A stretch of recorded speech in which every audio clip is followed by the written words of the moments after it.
ایک نوجوان کا واقعہ۔ ایک نوجوان کسی بزرگ کے پاس آیا اور کہنے لگا کہ حضرت مجھے موت سے بہت ڈر لگتا ہے، موت سے بہت خوف آتا ہے۔ انہوں نے کہا کہ بھائی یہ بتاؤ کہ کیا تمہارے پاس کچھ مال پیسہ ہے؟ کہنے لگا جی۔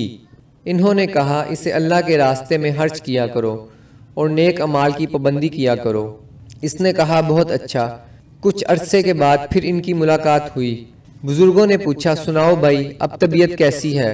وہ کہنے لگا کہ حضرت وہ موت سے خوف تو ختم ہو گیا، مگر حیران اس بات پر ہوں کہ اب تو میرا مرنے کو جی چاہتا ہے، مگر ایسا کیوں ہوا؟ تو ان بزرگوں نے یہ بات سمجھائی کہ دیکھو بندے کا دل وہیں لگتا ہے جہاں اس کا خزانہ ہوتا ہے۔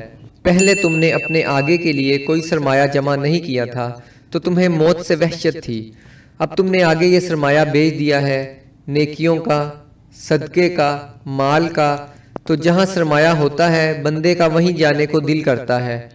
تو رحمت کے نازل ہونے کی ایک نشانی یہ بھی ہوتی ہے کہ انسان کا مرنے کو جی چاہتا ہے، موت اچھی لگتی ہے، موت سے وحشت ختم ہو جاتی ہے۔